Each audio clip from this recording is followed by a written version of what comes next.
Hello everyone, tarot में आपका स्वागत है। और आज हम करेंगे मकर यानी कि कैप्रिकॉर्न की लव रीडिंग। आज करेंगे हम 1 से 10 मार्च तक की लव रीडिंग। अगर आपसे रेजोनेट हो तो ही लीजिएगा, जबरदस्ती अपनी सिचुएशन में फिट मत कीजिएगा। ये एक जनरल रीडिंग है। आप सन, मून, राइज तथा नाम राशि के हिसाब से इसको देख सकते हैं।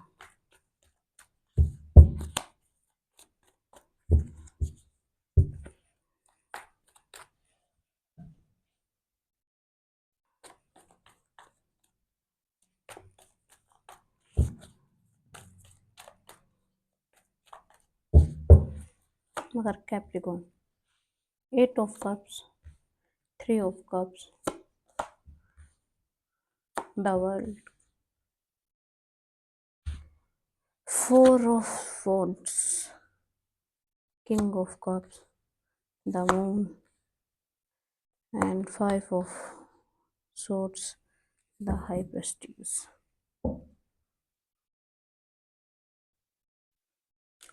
कैप्रिकॉर्न, बात करते हैं आपकी फीलिंग्स की। देखिए, आप इस टाइम अपने पर्सन, जो करंटली आपका पर्सन है, उसके साथ आप टाइम नहीं बिता रहे या बिताना नहीं चाह रहे। कुछ तो ऐसी चीज़ें हुई हैं कि आपको ये चीज़ लगी है कि अब मुझे इस पर्सन के साथ रहना नहीं है या मुझे इसके साथ अब इन्वॉल्वनेस नहीं चाहिए। यानी कि कहीं ना कहीं आप इस पर्सन से दूरी बनाना चाहते हैं अपने आप से। आपकी लाइफ में अचानक से कुछ बदलाव हुआ है जिसका शायद आपको खुद को नहीं पता, या तो आपको अपने पर्सन के बारे में कुछ पता लगा है जिस वजह से आप बहुत ज़्यादा हर्ट हो गए हैं।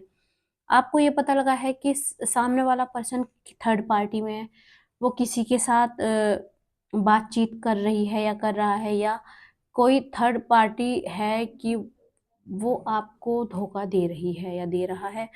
ठीक है, तो आपने कहीं न कहीं इमोशनली आप बहुत डिस्कनेक्ट हो चुके हैं इस पर्सन से, और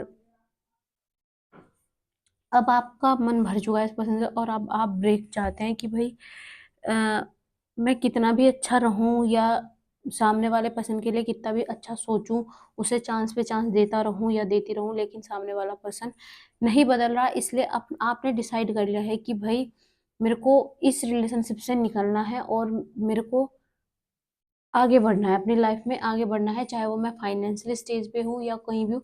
पर मेरे को भी रिसेंटली इस पर्सन के साथ तो रहना नहीं है जो कि अभी आपका पर्सन है। बात करते हैं आपके पर्सन की।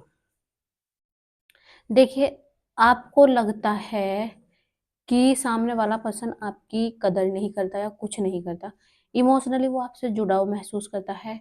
इमोशनली रिश्ते हैं आपके, मतलब गर्लफ्रेंड बॉयफ्रेंड हैं तो भी आपके इमोशनली कनेक्टेड हैं, लॉयल हैं, आपको लेके बहुत ज़्यादा लॉयल हैं। लेकिन अगर आपको लग रहा है कि सामने वाला पर्सन नहीं है या इंटरेस्टेड नहीं है, सामने वाले पर्सन का क्या किया है आपने, सामने वाले पर्सन को जुड़ाव है, आप भी बोलते हैं कि मैंने बहुत कुछ किया है उसके लिए। क्या आपने उनको रिस्पेक्ट दी है जिसके वो हकदार थे या थी? नहीं दी ना। तो देखिए, रिलेशनशिप में सबसे मेन मुद्दा जो होता है वो रिस्पेक्ट का होता है। अगर आप किसी को रिस्पेक्ट दे नहीं सकते, उसके साथ रिलेशनशिप में मत आइए। अगर आप में ये एबिलिटी नहीं है कि आप दूसरे पर्सन को रिस्पेक्ट करें, तो मेरे हिसाब से वहाँ पे रिलेशनशिप कंटिन्यू करना ही नहीं चाहिए। और अगर हाँ, आपके पर्सन इस वजह से आपसे दूर जा रहे हैं और आपको लगता है कि चीज़ें वैसी नहीं हैं जैसे आप चाह रहे थे, लेकिन सामने वाले पर्सन के लिए अपना सेल्फ रिस्पेक्ट बहुत ज़्यादा ज़रूरी हो जाती है। और देखिए, मेरे को भी लगता है कि सेल्फ रिस्पेक्ट इज़ नेसेसरी, बहुत इंपॉर्टेंट है सामने वाले पर्सन के लिए, जबकि सामने वाले पर्सन ने कई मौके दिए हैं आपको, लेकिन आप समझने को तैयार नहीं है। और अब भी देखिए वही चीज़ हो रही है ना। अब आप, सामने वाले पर्सन ने बता दिया आपको अपनी चीज़ें कि भाई तुम मेरे को, चलो प्यार करते हो, सही है, चीज़ें सही चल रही है, ओके सही, सब चीज़ें सही हैं, लेकिन क्या आप मेरे को सम्मान दे पाओगे? नहीं दे पा रहे तो फिर रिलेशनशिप भी कैसे वर्क करेगा? रिलेशनशिप भी वर्क नहीं करेगा। तो इस वजह से आप ब्लेम तो सामने वाले पर्सन पे डाल रहे हो, लेकिन आप ये नहीं देख रहे कि गलती तो आपकी है, गलती आप कर रहे हो। ठीक है? सामने वाला पर्सन आपको चांस पे चांस दे रहा है, लेकिन आप उसकी रिस्पेक्ट ही नहीं कर रहे हो। तो चीज़ें नहीं चलती यार। Respect is more necessary. Love से भी नेसेसरी होता है रिस्पेक्ट, और अगर रिस्पेक्ट आप दे नहीं सकते, तो आप सामने वाले से भी उम्मीद मत कीजिए कि वो भी आपको रिस्पेक्ट देगा। और मेरे को लगता है, अगर सामने वाले पर्सन को लगता है कि रिस्पेक्ट नहीं दी जा रही है, तो उन्हें ये रिलेशनशिप में नहीं रहना चाहिए, मेरी ऐसी थिंकिंग है। बाकी तो देखिए आप लोग जाने, हर किसी का अपनी अपनी थॉट अलग, प्रोसेस अलग होती है, बट मेरी नहीं, मेरी अलग ही है। ओके, तो ये आपकी चीज है, आप जाने। कैप्रिकॉर्न की रिलेशनशिप का आउटकम।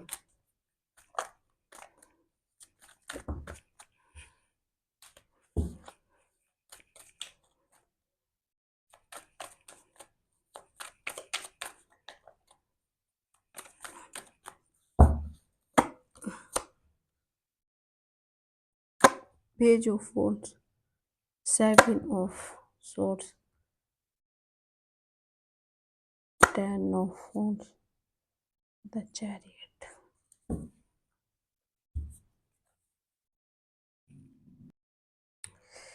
आउटकम देखिए, आपके इस पर्सन के साथ साथ तो बहुत चांस लग रहे हैं कि अब आपके पर्सन, आप अपने पर्सन से सेपरेशन चाहते हैं। क्योंकि देखिए, आप कभी कभी क्या होता है ना, किसी की लॉयल्टी ना किसी को डाइजेस्ट नहीं होती। सिंपली आपके केस में यही है, आपको सामने वाले पर्सन की लॉयल्टी हैंडल नहीं हो रही, डाइजेस्ट नहीं हो रही कि वो मेरे को कैसे ब्लेम कर सकता है, जबकि गलती आपकी होती है और आप सोचते हैं कि मेरे को ब्लेम नहीं कर सकते क्योंकि मैं तो सही ही हूँ, मैं तो सर्वगुण संपन्न हूँ। ठीक है, ये नहीं चलता सर, मैम, नहीं चलता ऐसे। सेपरेशन होता है क्योंकि सामने वाले पर्सन की सेल्फ रिस्पेक्ट पे आप दिन प्रतिदिन प्रहार पे प्रहार करते जाते हो, और एक टाइम ऐसा आता है कि सामने वाला पर्सन भी गिव अप कर देगा कि भाई मुझे माफ करो, मैं तो चला अपने रास्ते। Do not overwork. ओवरवर्क का मतलब है आप सामने वाले पर्सन को दिखाते हो मैं बहुत काम करता हूँ, बहुत काम कर रहे हो, आप बहुत काम कर रहे हो, लेकिन क्यों कर रहे हो? क्योंकि आपको पता है कि आपकी गलती है। आप सिर्फ अपने आप को मेंटली ट्रॉमा से बचाने के लिए आप ओवरवर्क कर रहे हो। क्यों कर रहे हो? क्योंकि आपको पता है कि आपकी गलती है, पर फिर भी आप मानने को तैयार नहीं है और चीजें गलत पे गलत करते जा रहे हैं। और इसका सारा आप ले रहे हैं कि भाई मैं तो बहुत काम कर रहा हूँ, मेरे पास टाइम नहीं है फालतू की चीजों के लिए। फालतू की चीजें नहीं है, आपने फालतू समझ लिया है सामने वाले पर्सन को, वो आपकी गलती है। विश्वास आप किसी पे करते नहीं, विश्वास की आपकी ऐसी कमी है कि सामने वाला करे कर ले, पर मैं, मेरे को नहीं भरोसा है, मैं तो मैं नहीं सुधरने वाला। जीवन साथी, आपको लगता है जैसे भी मैं रहूं, जैसे भी मैं करूं, सामने वाला पर्सन मेरे साथ एक सपोर्टिव पर्सन बन के रहे, मेरा लाइक सोलमेट कनेक्शन बन के रहे। नहीं यार, ऐसे नहीं चलता है। को कैप्रिकॉर्न, मगर ऐसे नहीं चलता है। देखिए, मेरा जो आपकी थिंकिंग है ना कि मैं करूँ तो सब सही, सामने वाला पर्सन करे तो गलत, जबकि आपको पता है सामने वाला पर्सन डेफिनेटली सही है, लेकिन आपको अपनी गलतियां नहीं माननी है। क्यों नहीं माननी है? क्योंकि आपको तो लगता है कि भाई मैं या मेरी फैमिली मेंबर्स जो भी कहेंगे वो सब सही है, बाकी सब गलत है। यूज योर ब्रेन, बस यही कहूँगी, यूज योर ब्रेन। आपकी नो सीखिए की वजह से एक अच्छा रिलेशनशिप आपके हाथ से निकल गया है, निकल जाएगा। बस यही कहूँगी, अगर आप थोड़े से मेच्योरिटी दिखाएं तो शायद वो रिलेशनशिप बच जाए। और अगर देखिए, बिना सम्मान के तो कोई नहीं रुकता है। ठीक है, तो ये थी कैप्रिकॉर्न आपकी रीडिंग। अगर आपसे रेजोनेट हो तो प्लीज़ लाइक करें, कमेंट करें, सब्सक्राइब करें। धन्यवाद, नमस्ते।